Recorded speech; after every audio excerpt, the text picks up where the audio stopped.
हर हर महादेव जय।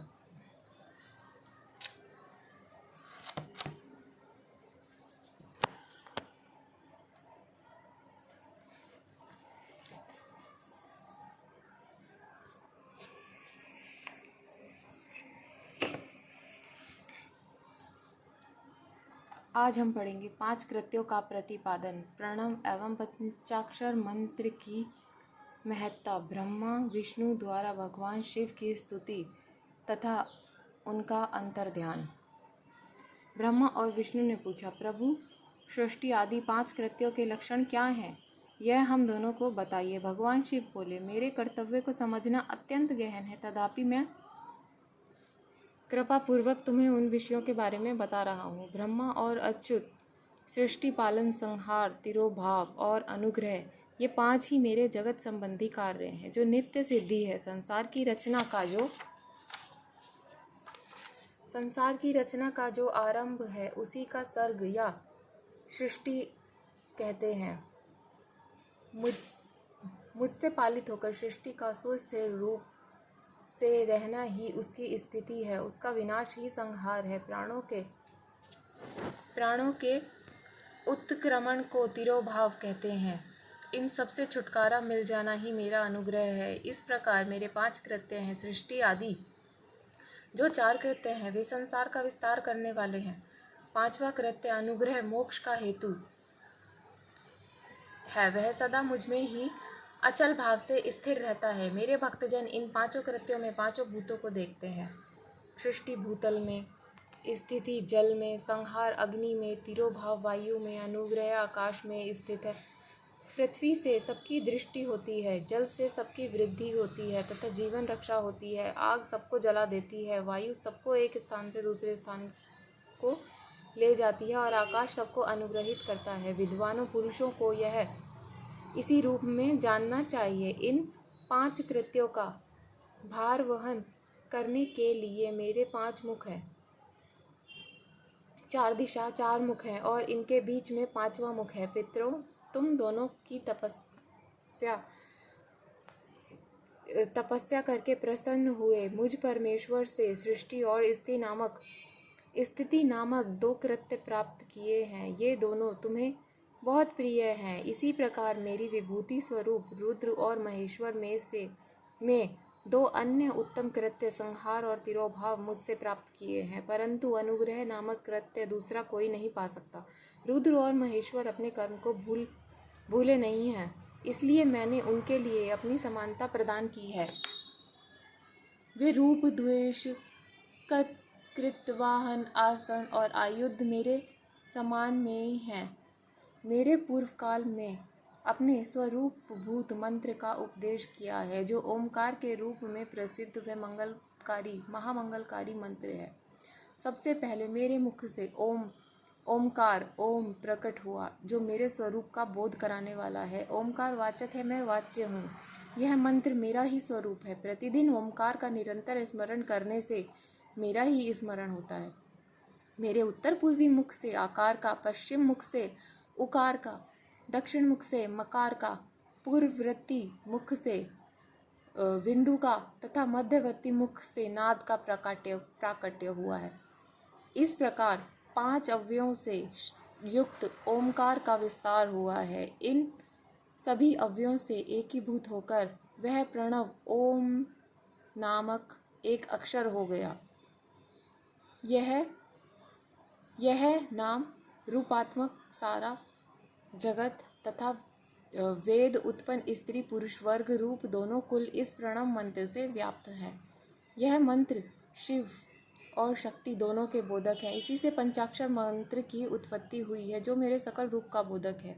वह अकार आदि क्रम से मकरादि क्रम से क्रमशः प्रकाश में आया है। ओम नमः शिवाय यह पंचाक्षर मंत्र है।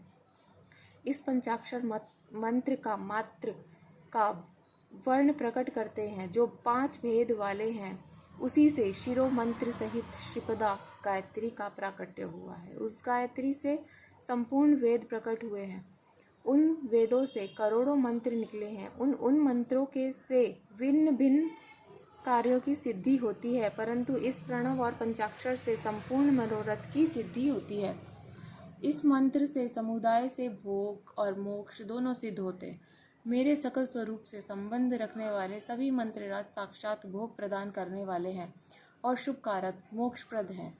नंदीकेश्वर कहते हैं, तदंतर जगदम्बा पार्वती के साथ बैठे हुए गुरुदेव महादेव जी ने उत्तराभिमुख बैठे हुए ब्रह्मा और विष्णु जी को पर्दा करने वाले वस्त्र से आच्छादित करके उनके मस्तक पर अपना कर कमल रखकर धीरे धीरे उच्चारण करके उन्होंने उत्तम मंत्र उपदेश दिया। मंत्र तंत्र में बताई गई विधि के पालन पूर्वक 3 प्रकार मंत्र का उच्चारण करके भगवान शिव ने उन दोनों शिष्यों को मंत्र की दीक्षा दी है। फिर उन शिष्यों ने गुरु दक्षिणा के रूप में अपने आप को ही समर्पित कर दिया है। दोनों हाथ जोड़कर उनके समीप खड़े हो उन देवेश्वर जगत गुरु का स्तवन किया। ब्रह्मा और विष्णु बोले, प्रभु आप निष्कल रूप हैं, आपको नमस्कार है। आप निष्कल तेज से प्रकाशित होते हैं, आपको नमस्कार है। आप सबके स्वामी हैं, आपको नमस्कार है। आप सर्वात्मा को नमस्कार है। अतः सकल रूप आप महेश्वर को नमस्कार है। आप प्रणव के वाचर्थ हैं, आपको नमस्कार है। आप प्रणव लिंग वाले हैं, आपको नमस्कार है। सृष्टि पालन संहार तिरोभाव और अनुग्रह करने वाले आपको नमस्कार है। आपके पंचमुख हैं, आप परमेश्वर को नमस्कार है। पंचब्रह्मा स्वरूप 5 कृत्य वाले आपको नमस्कार है। आप सबके आत्मा है, पर आत्मा है, ब्रह्मा है। आपके गुण तथा शक्तियाँ अनंत हैं, आपको नमस्कार है। आपके सकल और निष्कल 2 रूप हैं, आप सद्गुरु एवं शंभु हैं, आपको नमस्कार है। इन पदों द्वारा आप गुरु महेश्वर की स्तुति करके ब्रह्मा और विष्णु ने उनके चरण में प्रणाम किया। जय महेश्वर बोले, आर्द्रा नक्षत्र से युक्त चतुर्दशी को प्रणव का जप किया जाए तो वह अक्षय फल देने वाला होता है। सूर्य की संक्रांति से युक्त महा आर्द्रा नक्षत्र में एक बार किया हुआ प्रणव जप कोटि गुने जप का फल देता है। मृगशिरा नक्षत्र का अंतिम भाग तथा पुनर्वसु का आदि भाग पूजा होम और तर्पण आदि के लिए सदा आर्द्रा के समान ही होता है। यह जानना चाहिए कि मेरे लिंग का दर्शन प्रभात काल में ही प्रातः और संगम मध्याह्न के पूर्व काल में करना चाहिए। मेरे दर्शन पूजन के लिए चतुर्दशी तिथि निशीथ व्यापिनी अथवा प्रदोष व्यापिनी लेनी चाहिए, क्योंकि परिवर्तनी तिथि से संयुक्त चतुर्दशी की ही प्रशंसा की जाती है। पूजा करने वालों के लिए मेरी मूर्ति तथा लिंग दोनों एक समान है। फिर भी मूर्ति की अपेक्षा लिंग का स्थान ऊंचा है, इसलिए मुमुक्षु पुरुषों को चाहिए कि वे वेर मूर्ति से भी श्रेष्ठ समझकर लिंग का ही पूजन करें। लिंग का ओमकार मंत्र से, वेर का पंचाक्षर मंत्र से पूजन करना चाहिए। शिवलिंग की स्वयं ही स्थापना करके अथवा दूसरे से भी स्थापना करवाकर उत्तम द्रव्य में उपचारों से पूजा करनी चाहिए। इससे मेरा पद सुलभ हो जाता है। इस प्रकार उन दोनों शिष्यों को उपदेश देकर भगवान शिव वहीं अंतर्ध्यान हो गए। हर हर महादेव। अब हम पढ़ेंगे पाठ 10। शिवलिंग की स्थापना, उसके लक्षण और पूजन की विधि का वर्णन तथा शिव पद की प्राप्ति कराने वाले सत्कर्मों का विवेचन। ऋषियों ने पूछा, सूत जी, शिवलिंग की स्थापना कैसे करनी चाहिए, उसका लक्षण क्या है तथा उसकी पूजा कैसे करनी चाहिए, जिस देश काल में करनी चाहिए, किस द्रव्य के द्वारा उसका निर्माण होना चाहिए। सूत जी ने कहा, महर्षियों, मैं तुम लोगों को इस विषय का वर्णन करता हूँ। ध्यान देकर सुनो और समझो। अनुकूल एवं शुभ समय में किसी पवित्र तीर्थ में, नदी आदि के तट पर अपनी रुचि के अनुसार ऐसी जगह शिवलिंग की स्थापना करनी चाहिए जहाँ नित्य पूजन हो सके। पार्थिव द्रव्य से, जलमय द्रव्य से अथवा तेजस पदार्थ से अपनी रुचि के अनुसार कल्पोक्त लक्षणों से युक्त शिवलिंग का निर्माण करके उसकी पूजा करने से उपासक को उस पूजन का पूरा फल प्राप्त होता है। संपूर्ण शुभ लक्षणों से युक्त शिवलिंग की पूजा यदि की जाए तो वह तत्काल पूजा का फल देने वाला होता है। यदि चल प्रतिष्ठा करनी हो तो इसके लिए छोटा सा शिवलिंग अथवा विग्रह श्रेष्ठ माना जाता है, और यदि अचल प्रतिष्ठा करनी हो तो स्थूल शिवलिंग अथवा विग्रह अच्छा माना गया है।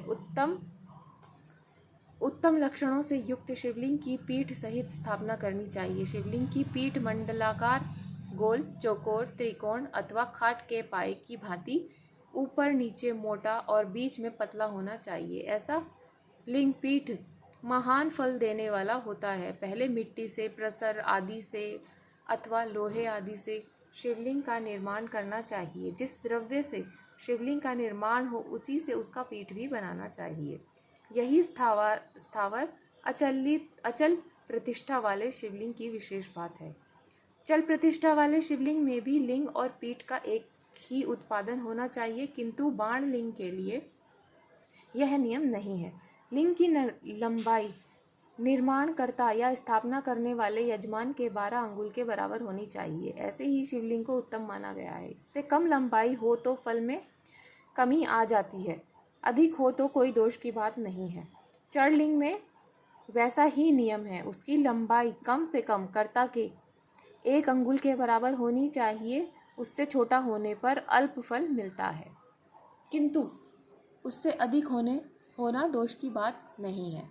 यजमान को चाहिए कि वह पहले शिल्प शास्त्र के अनुसार एक विमान या देवालय बनाए जो देवगणों की मूर्तियों से अलंकृत हो। उसका गर्भगृह बहुत ही सुंदर, सुगढ़ एवं दर्पण के समान स्वच्छ हो। उसे 9 प्रकार के रत्नों से विभूषित किया गया हो। उससे पूर्व और पश्चिम दिशा में 2 मुख्य द्वार हो जहाँ शिवलिंग की स्थापना करनी है। उस स्थान के गर्त में नीलम, लाल वैद्यु, श्याम, मरकत, मोती, मूंगा, गोमेद और हीरा, इन 9 रत्नों को तथा अन्य महत्वपूर्ण द्रव्यों की वैदिक मंत्रों के साथ छोड़े।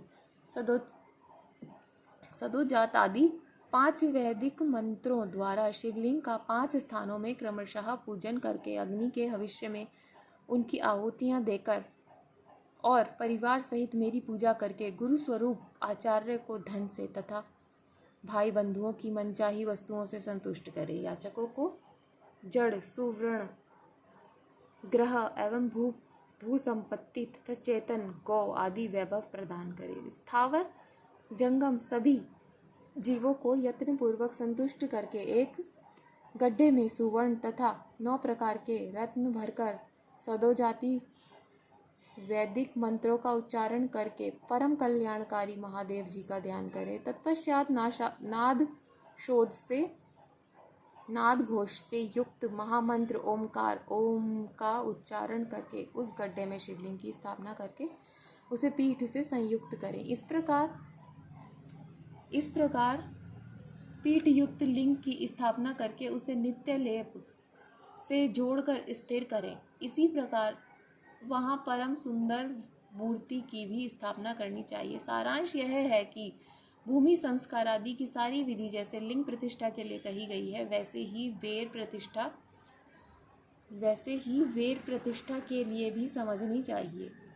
अंतर इतना ही है कि लिंग प्रतिष्ठा के लिए प्रणव मंत्र के उच्चारण का विधान है, परंतु वेर की प्रतिष्ठा पंचाक्षर मंत्र से करनी चाहिए। जहाँ लिंग की प्रतिष्ठा हुई है वहाँ भी उत्सव के लिए बाहर सवारी निकालने आदि के निर्मित वेर मूर्ति को रखना आवश्यक है। वेर को बाहर से भी लिया जा सकता है, उसे गुरुजनों से ग्रहण करें। भारा वेर वही लेने योग्य है जो साधु पुरुषों द्वारा पूजित हो। इस प्रकार लिंग में वेर में भी की हुई महादेव जी की पूजा शिव पद प्रदान करने वाली होती है। स्थावर और जंगम के भेद से लिंग के 2 प्रकार को कहा गया है। वृक्ष, लता आदि को स्थावर लिंग कहते हैं और कृमि, कीट आदि को जंगम लिंग कहते हैं। स्थावर लिंग की सींचने आदि के द्वारा सेवा करनी चाहिए और जंगम लिंग को आहार एवं जल आदि देकर तृप्त करना उचित है। उन स्थावर जंगम जीवों को सुख पहुँचाने में अनुरुक्त होना भगवान शिव का पूजन है, ऐसा विद्वान पुरुष मानते हैं। जो चराचर जीवों को ही भगवान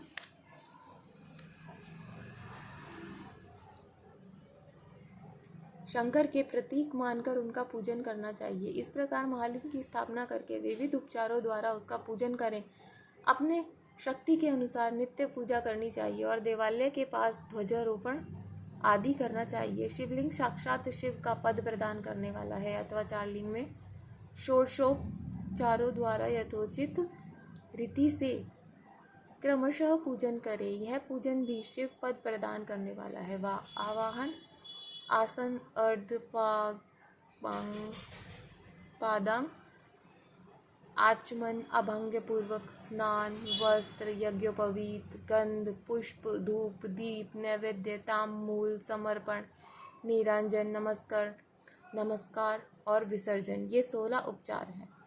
अथवा अर्घ से लेकर नैवेद्य तक विधिवत पूजन करें। अभिषेक, नैवेद्य, नमस्कार और तर्पण, ये सभी यथाशक्ति नित्य करें। इस तरह किया हुआ शिव का पूजन शिव पद की प्राप्ति कराने वाला होता है। अथवा किसी मनुष्य के द्वारा स्थापित शिवलिंग में, ऋषियों द्वारा स्थापित शिवलिंग में, देवताओं द्वारा स्थापित शिवलिंग में, अपने आप प्रकट हुए स्वयं भूलिंग में तथा अपने द्वारा नूतन स्थापित हुए शिवलिंग में भी उपचार समर्पण पूर्वक जैसे जैसे पूजन करने से या पूजन की सामग्री देने से मनुष्य ऊपर जो कुछ कहा गया है वह सारा फल प्राप्त कर लेता है। क्रमशः परिक्रमा और नमस्कार करने से भी शिवलिंग शिवपद की प्राप्ति कराने वाला होता है। यदि नियम पूर्वक शिवलिंग का दर्शन मात्र कर लिया जाए तो वह कल्याण पद होता है। मिट्टी, आटा, गाय के गोबर, फूल, कनेर, पुष्प, फल, गुड़, मक्खन, भस्म, अन्न से भी अपनी रुचि के अनुसार शिवलिंग बनाकर तदनुसार उसका पूजन करें।